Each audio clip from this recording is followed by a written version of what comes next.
नमस्कार दोस्तों, स्वागत है आपका।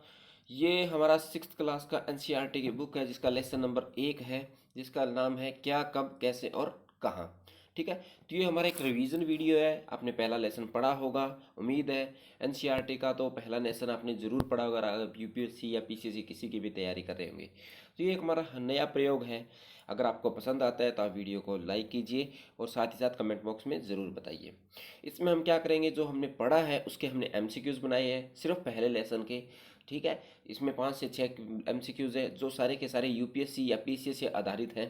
ठीक है, तो चलिए शुरू करते हैं। और अगर आप वीडियो को अच्छी लगती है तो वीडियो को शेयर भी कर सकते हैं। ठीक है, तो इसमें जो पहला क्वेश्चन कहता है हमारा, आरंभिक समय काल में अखेट शब्द मुख्यतः प्रयुक्त किया जाता था। तो ये किसके लिए प्रयुक्त किया जाता था? ये किया जाता था शिकार करने के लिए।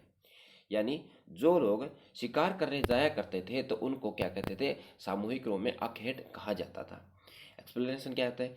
कई लाख वर्ष पहले लोग नर्मदा घाटी के तट पर रहते थे। यहाँ रहने वाले आरंभिक लोगों में से कुछ कुशल संग्राहक थे जो आम आसपास के जंगलों की विशाल संपदा से परिचित थे।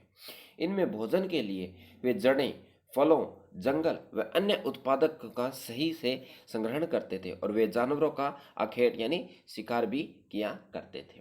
ठीक है, तो ये हमारा पहला क्वेश्चन था। जब हम एनसीईआरटी का 6th लेसन पढ़ते हैं तो उसमें सबसे पहले ही पेज पर हमें ये देखने को मिल जाता है। ठीक है, तो ये क्या हो गया, एक आपका रिवीजन हो गया और ये यूपीएससी के अंदर इस प्रकार के क्वेश्चन पूछे भी जा सकते हैं।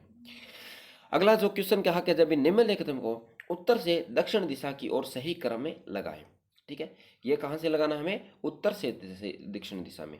उत्तर दिशा कौन सी है? जैसे ये इस हिसाब से, तो उत्तर, दक्षिण, ठीक है, इसे पूर्व और पश्चिम। ठीक है, ये दिशाएं हो गई। तो सबसे दे रखा है विध्यंग पर्वतमाला यानी पहाड़ियाँ, फिर सुलेमान की पहाड़ियाँ, फिर गोरो खासी पहाड़ियाँ और फिर किरदर पहाड़ियाँ। अब हम इसको मैप में देखते हैं ये है कहाँ पर। सबसे पहले हम देखते हैं भी सबसे उत्तर में क्या है। ठीक है, सबसे उत्तर में जैसे हमने सबसे एग्जाम्पल में है विध्यन पहाड़ियाँ। ठीक है, जो विध्यन की पहाड़ियाँ हैं वह क्या पर है? यहाँ पर स्थित है। ठीक है, अगला है हमारा सुलेमान की पहाड़ियाँ। ठीक है, सुलेमान की पहाड़ियाँ कहाँ पर है? सुलेमान की पहाड़ियाँ तो ये है हमारी यहाँ पे, तो ये यहाँ पर है हमारी कौन सी? सुलेमान की पहाड़ियाँ। फिर अगला है हमारी गोरा पहाड़ियाँ। तो गोरा पहाड़ियाँ कहाँ पर है हमारी? ये इस साइड यहाँ पर ये स्थित है हमारी गोरा की पहाड़ियाँ। ठीक है, फिर कौन सा है? फिर हमारी किरधर की पहाड़ियाँ। तो किरधर की पहाड़ियाँ कहाँ पर स्थित है? तो ये हमारी है किरधर की पहाड़ियाँ। तो सबसे उत्तर में यहाँ पर क्या है?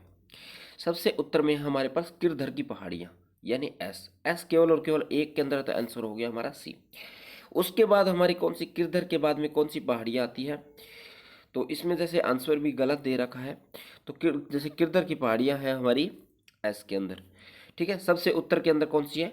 सॉरी उत्तर नहीं, ये हमारी पूर्व के अंदर है। अगर उत्तर के अंदर देखें तो उत्तर के अंदर सबसे उत्तर में है हमारी सुलेमान की पहाड़ियाँ। सुलेमान के बाद में किरधर की पहाड़ियाँ और किरधर के बाद में है गोरा की पहाड़ियाँ और लास्ट में है कौन सी? विध्यन की पहाड़ियाँ।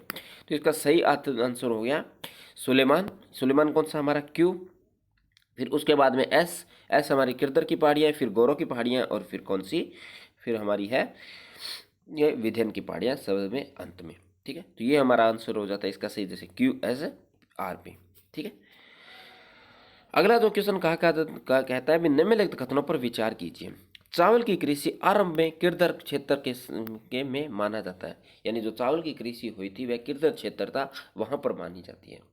अगला कथन कहता है जो गोदावरी नदी के दक्षिण को पश्चिम काल में मगध क्षेत्र के नाम से जाना जाता था। जो हमारा प्राचीन काल था तो उसके अंदर जो गोदावरी नदी के जो दक्षिण का हिस्सा था तो उसको क्या कहते थे? मगध कहते थे।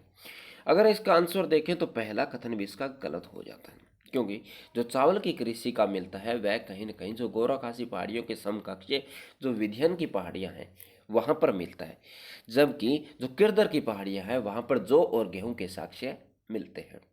अगला कहता है गोदावरी नदी के दक्षिण को, मैं कह रहे ये गोदावरी नदी नहीं है, जहाँ ये गंगा नदी है। जो गंगा नदी के दक्षिणी क्षेत्र को क्या कहते हैं? उनको कहते हैं, उनको पश्चिम काल को मगध क्षेत्र कहता था, जो काफ़ी शक्तिशाली राज्य था। ठीक है, तो पूछा गया सही कथन, तो इसके दोनों ही कथन गलत है, तो पूछा गया आंसर हो गया डी। कहते हैं सुलेमान और किरदर की पहाड़ियों में लगभग 8,000 वर्ष पूर्व स्त्री व पुरुष सबसे पहले गेहूं और जौ की फसलों का उपजाना आरंभ किया था। उन्होंने भेड़, बकरियां, गायें, बैल जैसे पशुओं को पालतू बनाना भी शुरू किया था। ये लोग गांव में रहते थे। उत्तर पूर्व में गोरा तथा मध्य भारत में विंध्य की पहाड़ियां क्षेत्र में कृषि के विकास हुआ था और जहां पर सबसे पहले चावल उपजाया गया था। वे स्थान विंध्य के उत्तर में स्थित है। गंगा के दक्षिण में इन नदियों के आसपास के क्षेत्र को प्राचीन काल में मगध कहा जाता था और इसके शासक थे वे बहुत ही शक्तिशाली थे और उन्होंने एक विशाल राज्य की स्थापना की थी। ठीक है, अगला क्वेश्चन है, ये हमारा यूपीएससी के अंदर आया हुआ क्वेश्चन है, लगभग 1995 में ये क्वेश्चन आया था, जिसमें क्या है, विप्रथम हिंदू शब्द का प्रयोग किसके द्वारा किया गया था। तो ये किसके द्वारा किया गया था, ये यूनानियों द्वारा किया गया था। क्या है कि अपने देश के लिए प्राय हम इंडिया या भारत शब्द का उपयोग करते हैं। इंडिया शब्द इंडस से निकला है, जिसका संस्कृति में सिंधु कहा जाता है। लगभग 2500 वर्ष पूर्व उत्तर पश्चिम की ओर से आने वाले ईरानियों और यूनानियों ने सिंधु को हिंदोस अथवा इंडोस और इन नदी के पूर्व में स्थित भूमि प्रदेश को इंडिया कहा था। यानी जो इस नदी के आसपास के क्षेत्र था, सिर्फ उसे ही इन्होंने इंडिया, इंडोस या हिंदू कहा था। यानी पूरा भारत जो आज हम सब रूप देखते हैं वह भारत नहीं था। उन्होंने सिर्फ जो सिंधु नदी के आसपास रहने वाले लोग थे उन्हीं को उन्होंने क्या कहा था, हिंदू कहा था। ठीक है, आगे इसमें भारत का यह नाम पश्चिम में रहने वाले लोगों के एक समूह के लिए किया जाता है, जो हमने देख ही लिया। अगला जो क्वेश्चन है, मिस्र सभ्यता में कारतूस शब्द का प्रयुक्त किया जाता था। तो ये जो कारतूस शब्द प्रयोग किया जाता था, ये जो फ्रेम नुमा बनी एक आकृति की जो तस्वीरें होती थी, तो उनको इनके लिए उपयोग किया जाता था। क्या, कारतूस शब्द। क्या कहते हैं, मिस्र के उत्तरी तट पर रोसेटा नाम का एक कस्बा था। यहाँ से एक ऐसा उत्कीर्ण पत्थर मिलता है जिसे एक ही लेख में 3 भिन्न भिन्न भाषाओं में लिपियां व जिस कौन कौन सी, यूनानी और मिस्र की दो प्रकार की लिपियों में। कुछ विद्वान यूनानी भाषा पढ़ सकते थे और उन्होंने बताया कि यह राजा और रानियों के नाम पर एक छोटे से फ्रेम दिखाया गया और इसे क्या कहा जाता था, कारतूस कहा जाता था। ठीक है, अगला क्वेश्चन है, निम्नलिखित कथनों पर विचार कीजिए। पांडुलिपियों का निर्माण हिमालय क्षेत्र में ये गलत लिखा गया, इसमें एक भ्रुज का पेड़ है। ठीक है, किसका, एक भ्रुज नामक पेड़ है, उसकी छाल से हुआ है। ठीक है, तो इसका जो पहला कथन है वह सत्य। कथन दूसरा क्या कहता है, सामान्य लोगों द्वारा रचित पांडुलिपियों में प्राकृतिक भाषा का प्रयोग किया जाता था। तो दूसरा कथन भी सही है, यानी जो आम लोग हुआ करते थे तो वे मुख्यतः प्राकृतिक भाषा का प्रयोग किया करते थे। ठीक है, तो पूछा गया है सही कथन, तो दोनों ही कथन हमारे सही हैं, तो आंसर हो गया सी।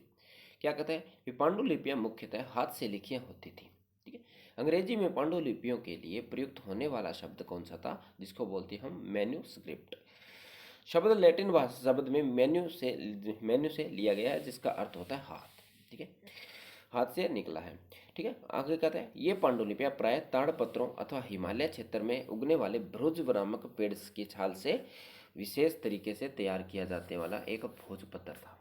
ठीक है, भोजपत्र से यानी ताड़ का जो भ्रुज का पेड़ था उससे एक यानी उसके पत्ते से बनाई जाती थी। ठीक है, इसको हम बोले भोजपत्र से इसके बनाए जाते थे। भोजपत्र यानी वही जो पौधे का जो पत्ता था उस पर भोजन के लिए भी इसको इस्तेमाल किया करते थे। साथ में क्या है, पांडुलिपियों में धार्मिक मान्यताओं पर व व्यवहारों व राजाओं के जीवन व औषधियों तथा विज्ञान, महाकाव्य, कविताएं, नाटक इत्यादि प्रकार के सभी विषयों पर की भी चर्चा मिलती है। यानी पांडुलिपियों पर ये जो सभी चीज़ें थी, जिसमें राजा व रानियों का जीवन परिचय के बारे में हो गया, कोई भी वैज्ञानिक पद्धति थी या कोई महाकाव्य था या कोई कहानी थी, तो उनका भी जिक्र कहीं न कहीं पांडुलिपियों पर मिलता है, यानी पांडुलिपियाँ उन पर भी लिखी गई थी। इनमें कई संस्कृति में लिखे हुए मिलते हैं, जबकि कुछ प्राकृतिक व तमिल में, जबकि प्राकृतिक भाषा का प्रयोग लगभग आम लोग किया करते थे। ठीक है, तो इस हिसाब से हमारा आंसर हो गया था इसका सी। अगला क्वेश्चन है, निम्नलिखित कथनों पर विचार कीजिए। सिक्के, मछली की हड्डियां, वनस्पति और आभूषण। जो पुरातत्वविद थे, निम्न में से किन किन वस्तुओं का अध्ययन किया करते हैं। ठीक है, तो इसका आंसर है हमारा डी, यानी ये तीनों ही कथन, यानी चारों के चारों ही एक पुराविदित होते हैं, वह चारों चीज़ों की अध्ययन करते हैं, जिससे वह उस कालक्रम की कुछ जैसे उलझी हुई गुत्थियाँ होती हैं उनको सुलझाने का प्रयास करते हैं। ठीक है, तो इस वीडियो में इतना ही। हमने जो पहला लेसन था 6th क्लास का एनसीईआरटी का, उसके एमसीक्यूज देखे हैं। अगर आपने पढ़ी है 6th क्लास के एनसीईआरटी तो बहुत बढ़िया है, अगर नहीं पढ़ी है तो एक बार आप एनसीईआरटी पढ़ें, फिर इस वीडियो को देखकर आप क्वेश्चन लगाएं, आपको पता चलेगा भी आपने कितना अच्छे से उसको पढ़ा है। ठीक है, फिर अगर आप उसमें एक दो क्वेश्चन गलत होते हैं तो फिर रिवीजन कीजिए और अच्छे से आप तैयारी कीजिए। ठीक है, इसी प्रकार से हम आगे आने वाली वीडियो में और ज़्यादा देखेंगे।